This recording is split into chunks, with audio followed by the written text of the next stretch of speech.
Bonsoir, bon après-midi, bon matin, bon réveil, on ne sait pas, bonjour, on ne sait pas quand est-ce que vous regardez cette Bonjour. vidéo. Comment ça, il n'y a pas de chat? Comment ça, on n'est pas en live là? Hein? Eh ouais, on voulait Les être aléas. cheap, du ouais. Aïe aïe aïe aïe C'est aïe. ça. Oh le plagiat trash talking coming. Aïe aïe aïe, ils font maintenant des vidéos enregistrées, mais quel. Aïe aïe aïe aïe aïe aïe aïe. On s'intéresse à la YouTube Money maintenant. Ah bah oui, c'est Exactement. ça. Et de toute façon, on est tellement des Avec rats qu'il faut aller chercher sur Twitch, sur YouTube. Non, ouais, ça va Exactement. être. Bientôt, sur bientôt TikTok. le Nifan TBA. On va y être. Non, mais du coup, bon, bien sûr, comme il y a les lives, il y a les playoff talk, il y a les sujets d'actualité et tout ça, on s'est dit que les previews, bah, on a plus de temps à consacrer peut-être dans la journée pour les enregistrer et pour vous les proposer directement sur YouTube. Donc on s'est posé et puis c'était aussi l'occasion d'avoir Loris Et qui ne bonjour. peut pas être avec nous à 6h30 ou en fin d'après-midi et qui Eh nous fait non. l'honneur de venir nous proposer son On pose expertise. des jours que pour ça. On pose des jours que pour ça. Incroyable. Oh là là, le RTT TBA, putain, qu'est-ce qu'il est Ah, t'as beau ça. vu un peu? Eh, Exactement, le j'ai encore des RTTBA. jours de l'an dernier, s'il vous plaît. J'ai encore des congés de l'an dernier. Et je charbonne trop. Mais du coup, voilà, nous voilà à 3. Un petit plan à 3 des familles entre fondateurs. Écoute, on revient aux bases, on revient aux sources pour parler de ces previews. Et on va parler d'abord de Suns Nuggets, qui a été la première série confirmée, il me semble. Il me... Non, Sixers. Mmh. Sixers avant. Non, il y a les Sixers. Bah non, les Sixers, c'est les Ah oui, non, mais oui, Celtics. ah oui, donc, Mais oui, non. c'est confirmé, oui, non, mais il a raison, Ah, il a la raison. série complète, ok. Il a raison, il J'ai a cru les raison, il a Oui, premiers à raison. oui, passer aussi, ouais. Ouais, non, l'affiche, il a raison. l'affiche Ah entre oui, oui, guillemets. c'est la première. Mais, Ouais, c'est la première. mais voilà, la première parce que les deux équipes ont fait le travail dans le premier tour. C'est aussi la seule série de l'Ouest qu'on connaît en attendant les matchs bah, du coup de la nuit là, de vendredi à samedi. Peut-être, ça se trouve, ça ira les deux en Game 7, donc on saura toujours pas. Mais du coup, parlons de ces Suns et de ces Nuggets. Parlons de Devin Booker et de Nikola Jokic comme on le voit sur l'écran. Et du coup, comme on avait fait pour les previews du play-in, on va articuler ces vidéos sur 4 axes. Bah, la dynamique des équipes hein, selon leur premier tour, la clé du match, sur quoi peut se jouer le match, le joueur à suivre et ensuite, bah, bien sûr, le prono. Hein, en plus, on a deux pronostiqueurs de élite, on va dire, avec nous T'avais mis qui ce ce soir-là. soir, Enzo, cette nuit? T'avais mis J'ai qui? mis Celtics gagnant avec Tatum Ah, MVP. Donc voilà, bon, ça merci. va. Merci, vous J'ai pouvez mis pas les me... Celtics aussi. Mind blowing, Ouais, mind franchement, blowing. c'était des choix couillus. Hein. Franchement, alors Allez, là, vous êtes allé Franchement, vraiment fallait faire. contre-courant. Hein. moi, je suis quelqu'un, j'adore le risque. Ah ouais, non, mais J'adore. c'était vraiment couillu. Mais voilà, rentrons directement dans le vif du sujet. Suns et Nuggets, deux équipes à la dynamique, à la bonne dynamique. 4-1 pour terminer ces séries. Qu'avez-vous à dire, messieurs, sur les Suns d'abord? Les Suns, pas si rassurant que ça, malgré le 4-1. On voit qu'il y a des failles et des choses qui dérangent sur ce premier tour, des choses qui n'auraient pas dû forcément avoir lieu. Mais au final, ça fait 4-1, ça assure le premier tour, ça ne joue pas trop de matchs, donc ce qui est pas mal. Et on a des stars qui, par contre, elles sont vraiment présentes. On a un Big Three qui n'est pas composé de Ayton, qui lui pue la merde, mais de Chris Paul. Euh, Allez! non, La mais gratuité. gratuité, exactement. Mais non, on a un Big Three qui est performant, qui joue bien ensemble. On a surtout un franchise player qui est, pour moi, le meilleur joueur de ces playoffs, en la personne de David Booker. En tout cas, premier tour, c'est lui le meilleur Ah joueur. oui, Ah ah oui, oui, oui, pour le premier largement. tour, il n'y a aucun débat. Et c'est un débat pour moi non plus, ouais. Ah oui, il y a aucun débat, c'est tellement il est fort, tellement il est propre, tellement il est toujours juste dans son jeu.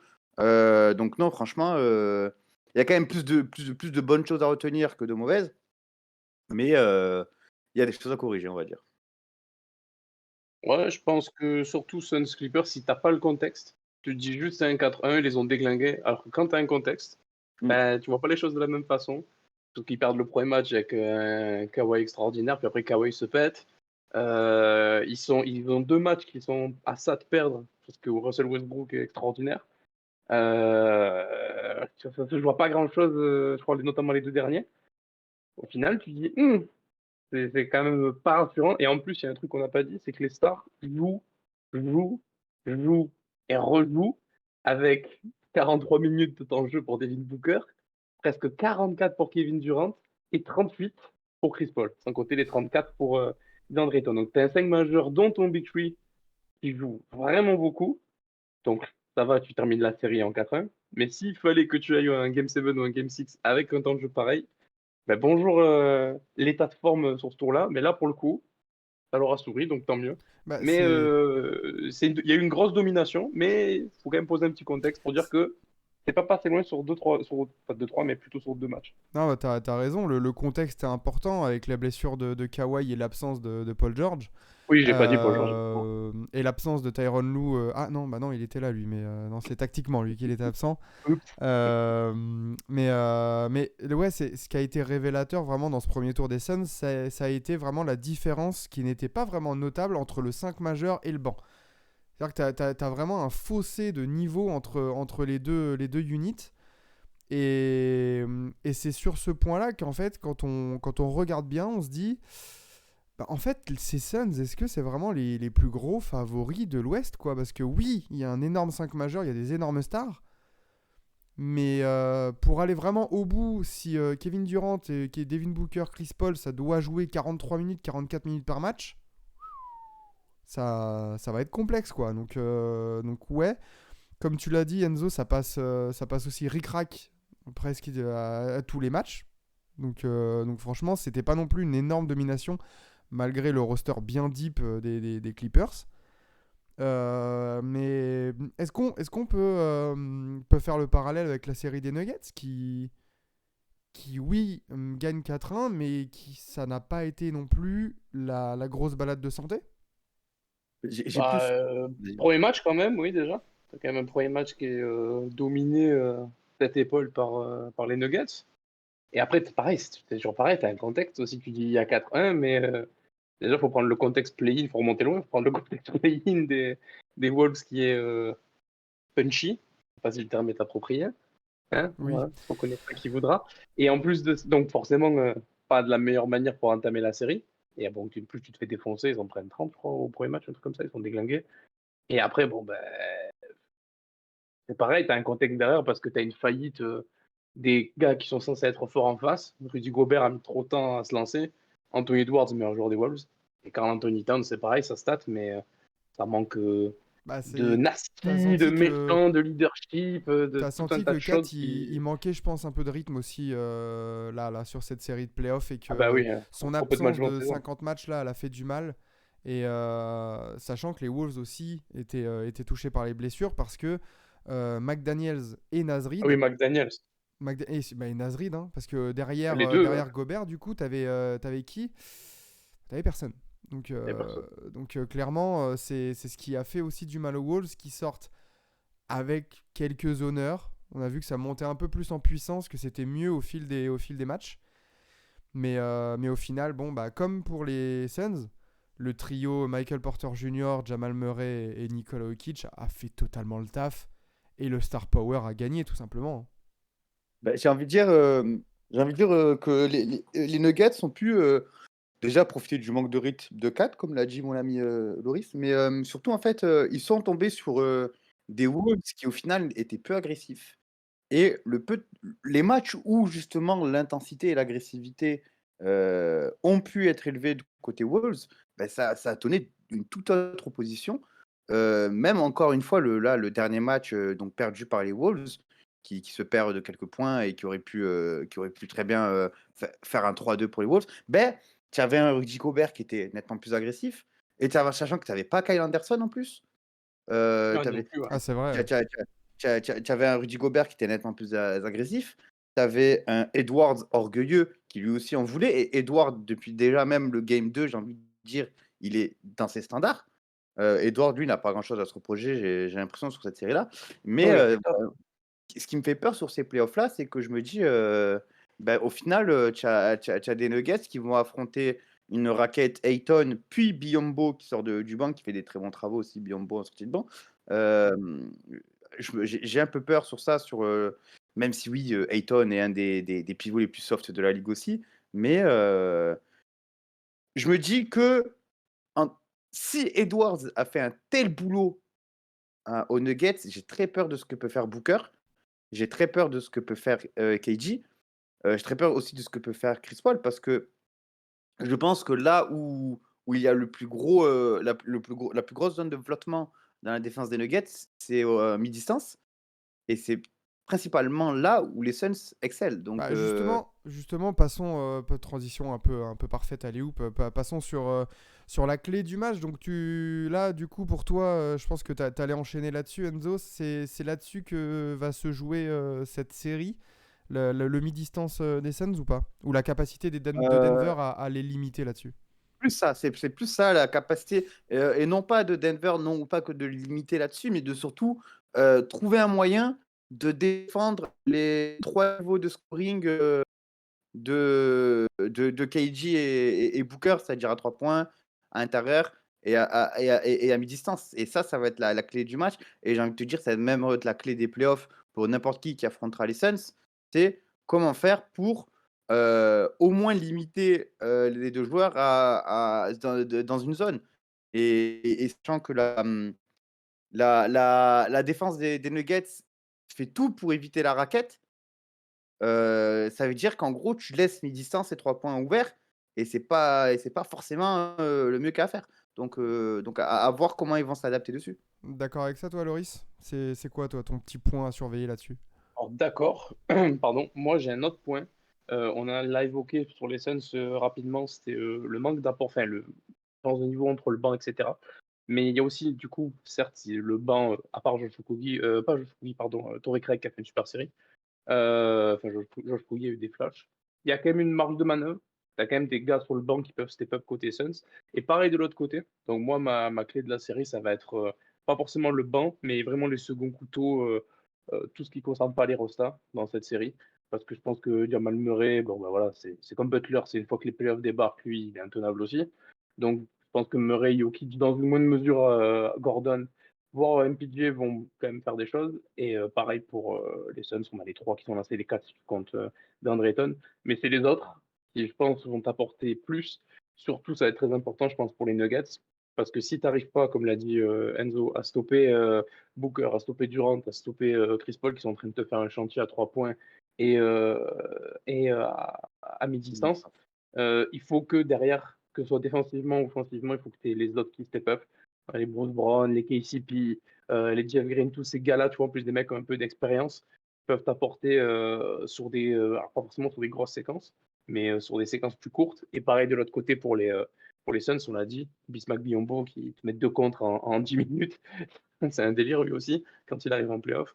Des gars comme Damian Lee, Landry Shamet, même Campaign qui n'a pas joué, alors qu'on ne s'est jamais lu sur un coup de chaud, il peut t'en mettre 14 en 10 minutes.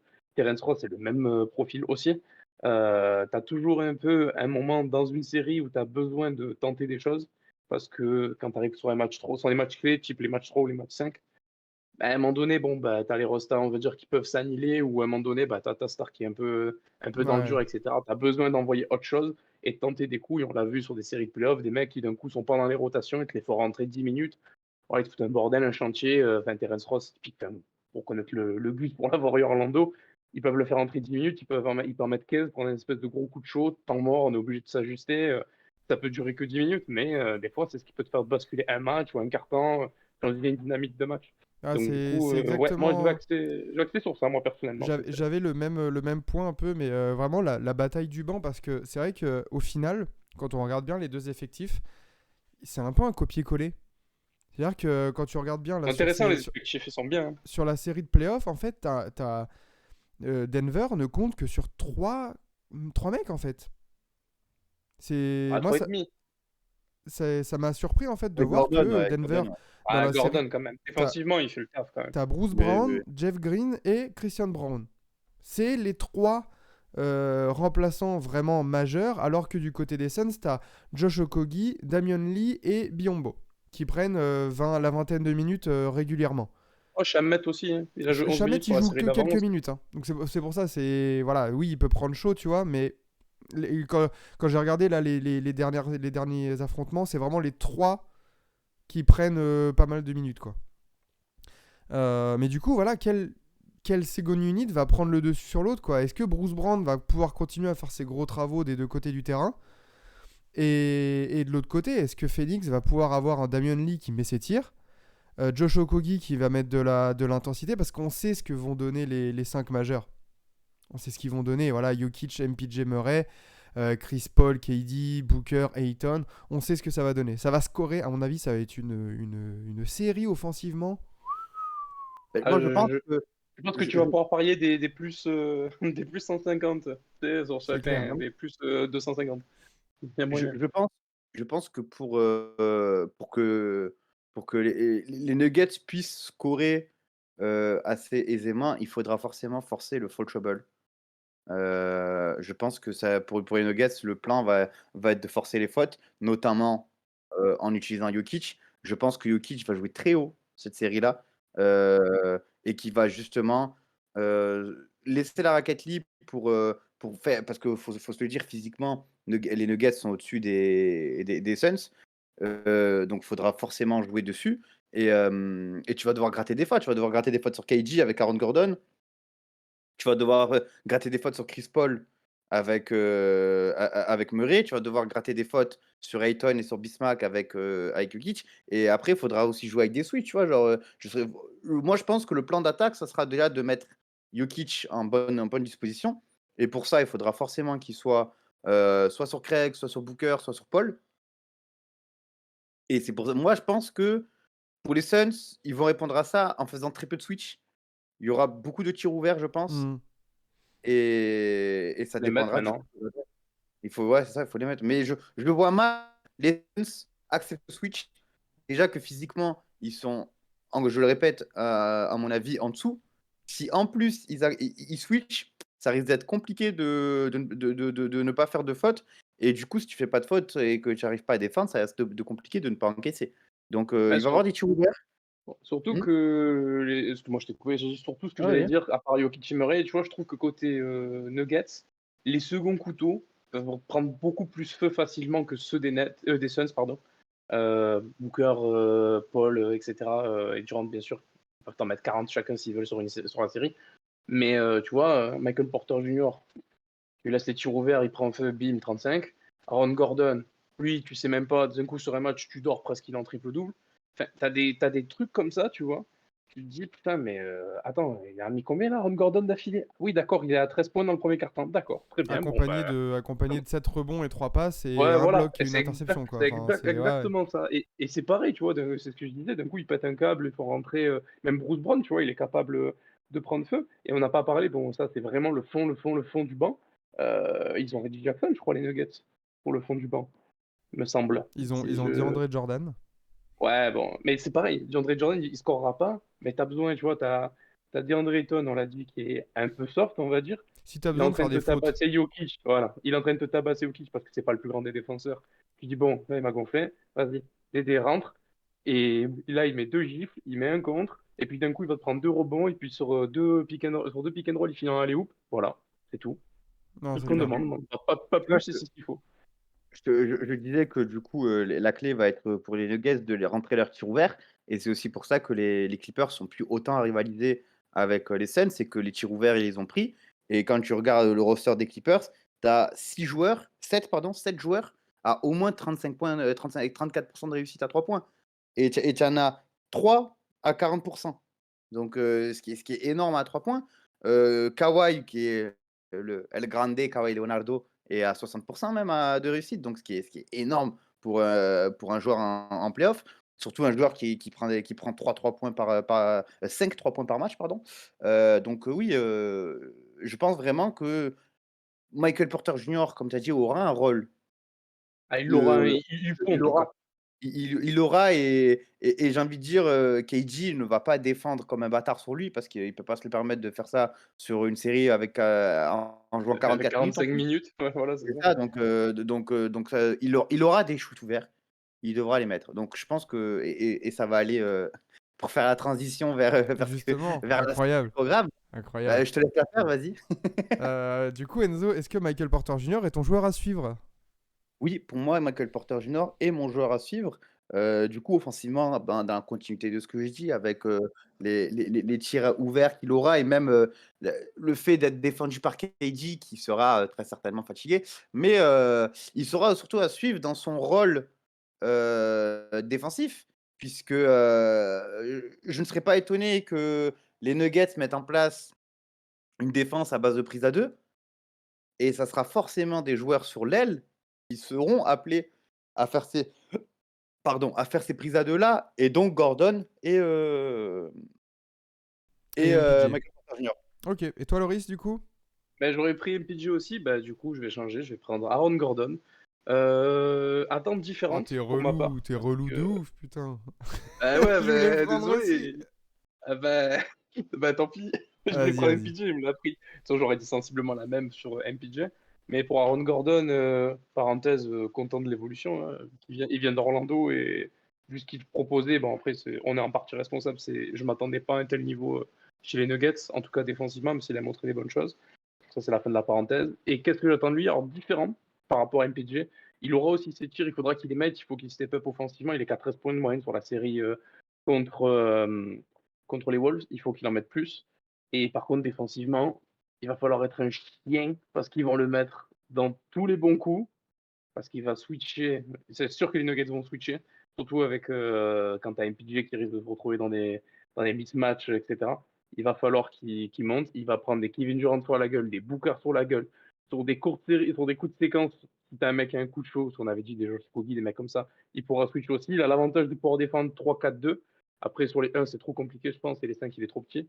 Donc, il va être une pièce importante, notamment défensivement. Il va devoir se les sortir. Il va falloir qu'il lockdown le plus possible. Alors, après, on ne lockdown pas Devin Booker ni Kevin Durant comme ça, évidemment. Mais il va falloir que sur certaines séquences clés, sur des fun cartons ou sur des hit checks adverses, il arrive à calmer tout ça, à éteindre les incendies. Et Ouais. si en plus, il arrive à step up, à mettre beaucoup plus de points que ce qu'il a fait sur la série précédente, alors peut-être c'est la série La Physionomie qui l'obligeait aussi. Là, il va falloir, il est 83% à 3 points sur la série précédente, il va falloir qu'il mette plus de tirs à 3 points parce qu'il va en avoir aussi, c'est ce qu'on disait, et qu'il continue son chantier, qu'il continue à aller sur la ligne parce qu'il est très bon au lancer franc en ce Ouais. moment. Donc il continue.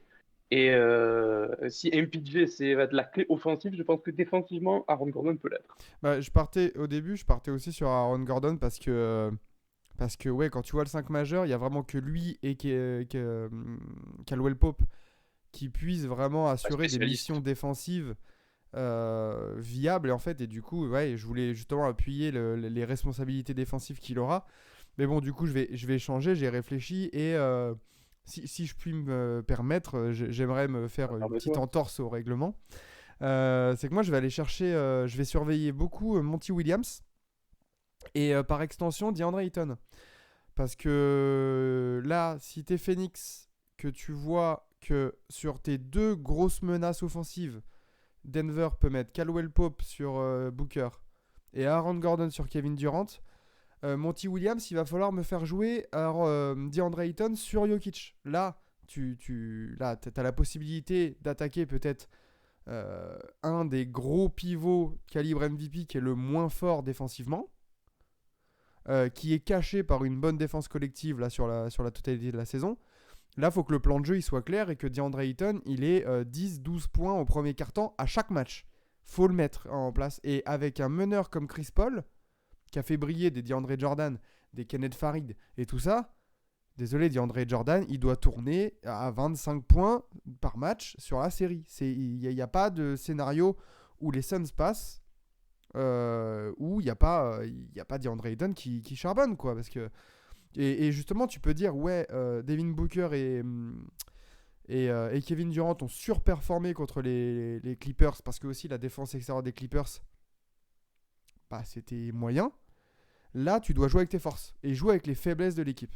Et c'est là où je vais attendre vraiment Monty Williams pour voir s'il est capable de s'ajuster et capable de changer son plan de jeu et pas juste, bon allez les gars, Devin, Kevin, scorez. Et les autres, prenez les miettes, quoi. Non. Ça se passe comme ça va pas le faire. Denver est trop intelligent pour ça. Donc voilà pour mon petit joueur à suivre, messieurs. Pas de mots sur Scott Foster? Oh, c'est bon, Chris Paul, il a vaincu la malédiction. C'est fini ça. C'est comme le mec Bordeaux, ça c'est fini. Mais oui, c'est bon, c'est fini. Il a vaincu, et il a enfin gagné. Et voilà, je pense que ça va se faire comme ça. Le premier match est quand, du coup? C'est ce week-end, hein? ASAP. Déjà? Putain, Ouais, je crois que c'est ça dans passe la, trop c'est vite dans les la nuit de playoffs. samedi à dimanche. Noté à Oui, c'est 2h30. ça. Pourquoi j'ai pas les matchs? Donc, Mince. donc voilà, mais avant d'arriver sur le Game 1, bien évidemment, on va passer au petit pronostic. Messieurs, êtes-vous Dur à prêts? pronostiquer. Toi, Êtes-vous... tu nous remets les 35 secondes là comme. Ouais, je vous mets, j'ai la soundboard, j'ai le qui veut Info. gagner des millions. 35 secondes, vous me donnez votre pronostic sur la série et bah, un petit commentaire, une petite physionomie et pourquoi vous mettez telle équipe. Pourquoi Kevin Durant va se faire sweeper. Pourquoi Nikola Jokic va retourner dans son centre équestre. Voilà. Loris, je te donne la Allez, priorité. let's 3, go. 2, 1, c'est parti. Ça sera une série serrée qui ne sera pas pourtant pour moi la plus serrée de ce deuxième tour de playoff, mais on y reviendra sur une autre preview.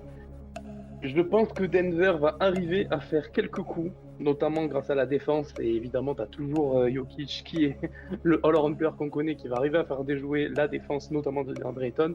Mais je pense que le talent, notamment offensif, est beaucoup trop important de l'autre côté. Les mecs, les vrais restas sont dans l'autre équipe. Les Devin Booker, les Kevin Durant, etc. Je pense que Monty Williams aussi a eu le temps d'un peu voir Alors, qu'elle est pas au premier tour. 4-2, Phoenix Suns, pour moi. 4-2 Suns, très bien. Enzo. J'avais pas le son, hein, c'est pour ça que Oui, j'essayais de oui, compter. t'inquiète, moi, t'inquiète. Bien C'est sûr, pas c'est pour facile. ça que je suis là aussi pour ça. Voilà, voilà. Enzo, 35 secondes, c'est parti, top. Moi, je serais moins optimiste que mon ami et collègue marseillais Loris. Je pense que pour les Nuggets, ça sera trop compliqué. Je pense que le star power est d'un côté, comme il a dit, les stars sont d'un côté, comme il a dit, et que malgré toute la volonté défensive qu'ont les Nuggets et la capacité de Mike Malone à s'adapter, je pense que la marche sera trop haute et que je vois un maximum la série aller en 6 matchs, maximum.